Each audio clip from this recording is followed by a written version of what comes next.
Warning: this podcast frequently contains disturbing and graphic content. User discretion is highly advised.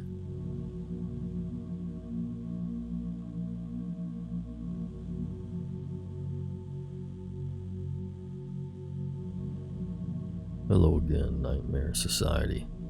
A big welcome to our newest official members of the Nightmare Society online campfire, Tammi DC and Matt S. Welcome and thanks so much for your support, guys. I really appreciate it. Also, a big thanks to Davika D. I hope I said that right. Probably not, though. River E, user WanderingOne, and user SapphicRose for sharing their stories with us tonight. Tonight's stories feature a little supernatural, a little everyday creepy, and plenty of nightmare. So, get comfy and prepare yourself for another episode of the Nightmare Society.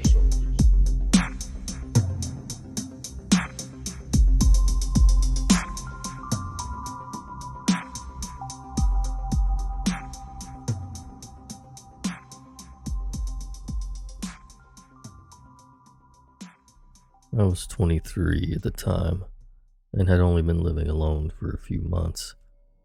A little backstory for you. My mom and I don't really get along, so I moved out, and my landlords are my mom's best friends. So they gave me a little bit of a deal for renting one of their properties. Before I lived here, a man, his wife, and kids lived here, explaining all the crayon on the walls. After about a year, my landlord said that his wife and kids left, and when they asked him about it, the man just said the wife packed up and took the kids to be with her relatives. A short while after, the guy moved out too. Fast forward about 8 months, my dog Klaus, who's an Akita, and I moved in. I stay in the master bedroom. The bedroom and the bathroom are connected with a huge doorway. The way my bathroom is set up is right in the middle. I have a double vanity. To the left is the main bathtub, with a skylight above it, and to the right of that, 3 cabinets stacked. To the right of my vanity is my walk-in shower, and to the right of that is my toilet in its own room. It's about 1 a.m. and I'm getting ready for bed. Klaus is already fast asleep and snoring on his bed on the floor next to me. I turn off the light and climb into bed. I remember laying down, throwing the covers over me, and going to sleep. Suddenly, I'm awake, just laying there in darkness, not sure why I'm awake or what time it is. I hang my right arm off the bed to reach for Klaus, but he's not there. I sit up and start looking around my room to see if he moved. I look to the left towards my bathroom, and lit up from the moonlight coming through the skylight in my bathroom, I see a huge, muscular man, but where his head should be, it's a goat's head, and he's just standing in the doorway. I rub my eyes to make sure I'm really seeing what I'm seeing. As I'm sitting there, my eyes are adjusting better, and the man that's standing there is all black, like someone poured paint all over him.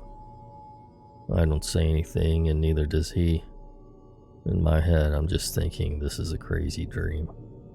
I lay back down, close my eyes for a few seconds, and open them. I look to the bathroom, and the figure is gone. I hang my arm over the bed, but again, Klaus still is not there.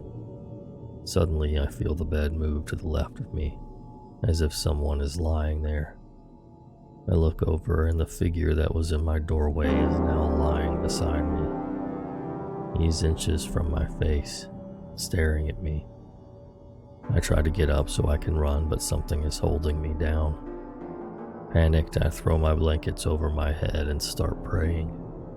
I must have been praying for hours, because when I had mustered up the courage to peek out of my blankets, it was already morning. I look around the room and everything looks completely normal. I look to the left of me and there's nothing there. just indents in my memory foam mattress that something had been laying there. I look to my right and Klaus still is not there. I call for him and nothing. I get up and see if he's under the bed, but still nothing. I hear whimpering in my bathroom, and there in the bathtub is Klaus. I get in and try to examine him, but he won't budge. I couldn't lift him because of how big and strong he is. I called my brother over to help me get him out, and as I'm telling him what happened the night before, my brother's face loses its expression, and he asks if I've told my landlord yet. We managed to get Klaus out of the bathtub, and my brother still insists that I talk to my neighbors. Later that afternoon, I called my landlords and they came over. I told them what happened, and based on the looks they gave each other, I knew something was up. I begged them to tell me, and hesitantly they did. The man who lived here before used to practice the occult and do some really strange things. When his wife moved out and took the kids, she stopped by my landlords to tell them what was going on. He would lock his kids in the cabinets in my bathroom, and he would also lock them in the small room in the house. The final straw for the wife was when she woke up one night and he was trying to sacrifice one of the kids or something. The guy left the house but didn't take everything. My landlord said that they found a bunch of occult and sacrificial stuff, and how to be one with the devil books. A few days later, I noticed that there was a pentagram on my ceiling with those little glow-in-the-dark stars. I'm 100% sure they were not there when I moved in, but my house had been broken into. Nothing stolen, but some of my stuff was out of place. I can't help but wonder if that man broke into my house, came back and put the pentagram up when Klaus and I would leave for the day. I guess I'll never really know.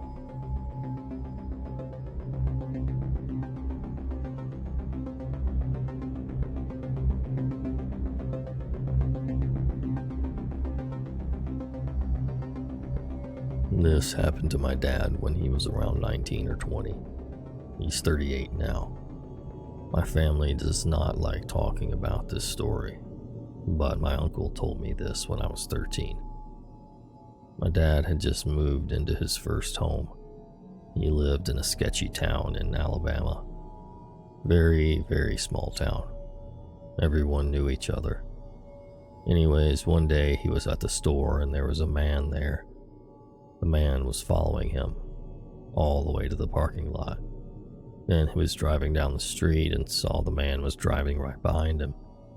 So my dad drove into a different neighborhood, scared he was going to follow him home. Still, the man was behind him. Somehow along the way, he lost the guy. My dad was home that night watching TV when he heard something outside. Then he heard scratches on the window. He went to the window and no one was there. Later that night, he heard the same scratches again. He waited, then went to the window. There was a man in the backyard. My dad got protective and grabbed a steak knife. The man decided to climb through the window. My dad saw him and apparently stabbed him in the leg with the knife. To this day, my dad still will not discuss the events after that.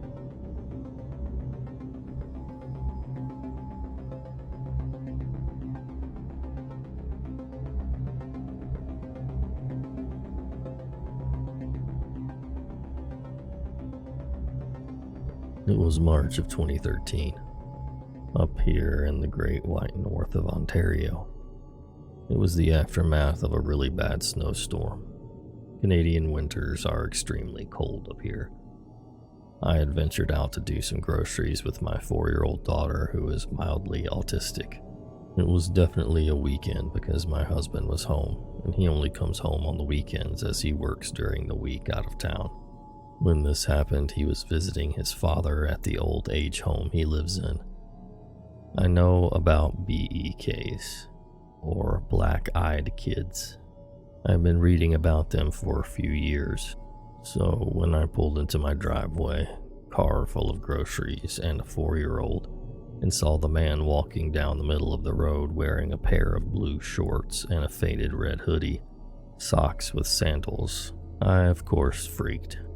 My first thought was that he was some sort of junkie that wandered out of a not-so-great area of town into my nice little suburb. The thing is, everyone knows everyone in our area. We look out for each other. This man was not only underdressed and completely unfamiliar to me, but he was acting really strange.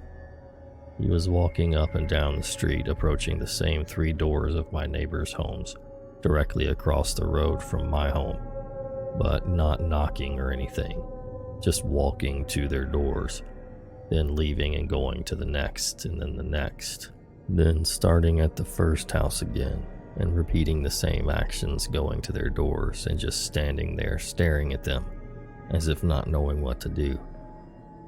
Finally, after watching him for about 5 minutes, I got out of my car, leaving my door open, and said, "Excuse me, what are you doing?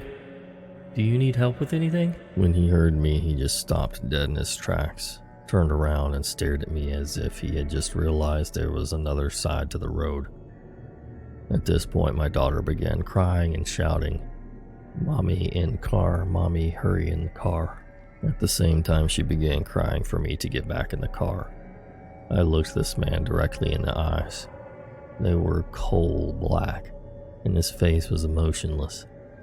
I was filled with a terror so profound that I can't even think of a word to describe exactly how I was feeling. I could not break eye contact with him, and the only thing that stopped me from approaching him was my daughter screaming bloody murder in my car, which snapped me right back into reality. I turned and climbed into my car, locked the doors, leaned over, and released my daughter from her car seat and helped her climb up front with me to have her close to me. The man just stood there, staring at us. It was the worst feeling in the world having him look at us. After a couple of minutes of him watching us, he went right back to his repetitive behavior of walking up to my neighbors across the road and knocking on their doors. And not just knocking, but standing there, staring at the doors. I called my mom and told her what I was seeing, and then called my husband, who was already on his way home, and told him to hurry because we were afraid to get out of the car. When my husband said he was on his way, the man looked at us like he could hear my husband telling me he was coming. Then he simply started walking away.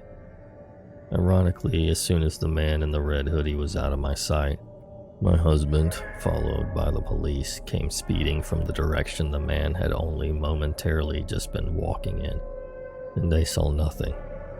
He had just vanished. I was telling this story to a friend who is renting out my basement. I found that he had also seen this man too, right down to the shorts and red hoodie, and the weird repetitive behavior going to my neighbors' doors, the same 3 houses, and just staring at their doors. He was a smoker who suffered from insomnia and was out at about 1 a.m. in the morning. He also confronted the man. The man did the same thing to him upon my border, confronting him, causing him so much fear he dropped his cigarette, came in, locked the door, and never went outside at night again without one of our dogs with him.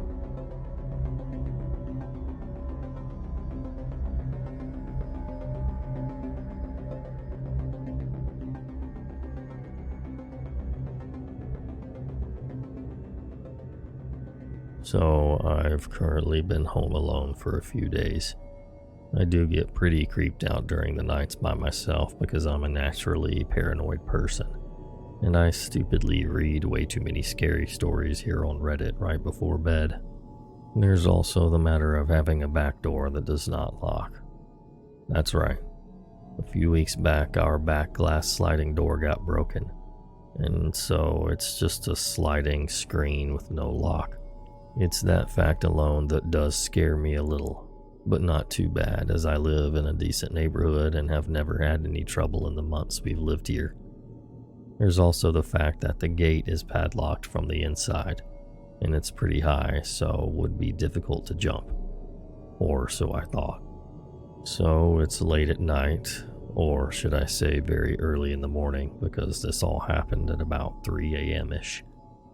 I'm laying in bed, bumming around on my laptop, and I hear a sort of bang against my backside gate. A big fence gate. It would be a little taller than a person. It leads from my front yard to my backyard. I wasn't concerned at all by this, as the wind makes it rattle a lot and all sorts of noises are a result. So I just assumed it was that and didn't think much of it. It happens again probably 2 other times, but again I didn't really spare a thought to it. So a few minutes later I decide I want to go to bed. First I decide to head out back and have a quick smoke before brushing my teeth. So I turn the back light on and head outside. Literally the second I slide the door shut behind me, I hear this muted thud to my right, where the gate is, as if someone jumped down onto the grass coupled with the fence rattling loudly.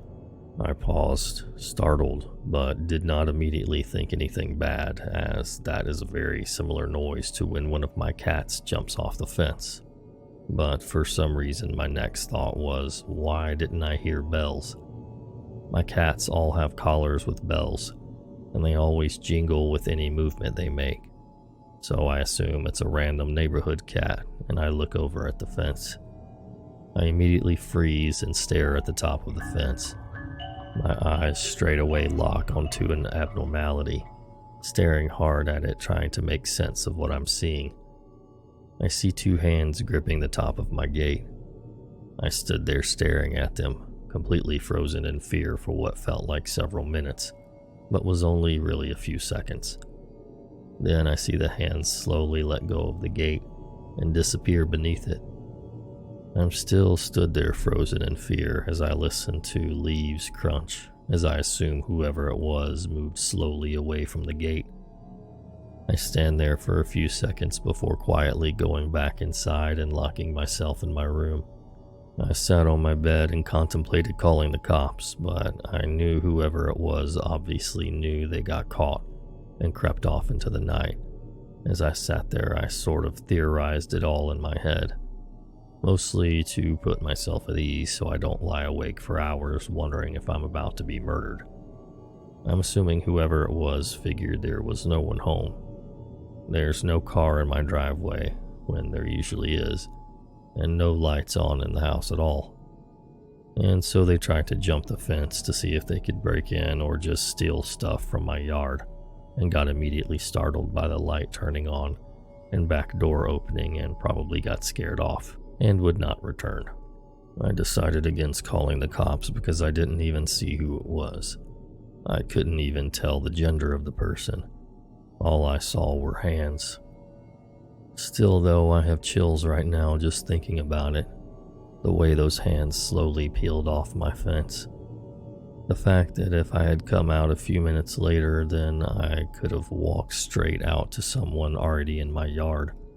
Or worse yet, they got in, saw the back door wasn't locked, and came right inside while I slept. No doubt I'll be sleeping with my bedroom door locked from now on, and no more late night smokes. Might even quit. So to the creepy would-be fence jumper, let's not ever meet. Thanks so much for listening, guys. Don't forget to check us out on Instagram at Nightmare Society Radio. We have a link to our merch in the show notes below, as well as Patreon if you would like to support the podcast at patreon.com/Nightmare Society. And until next time. Sweet dreams.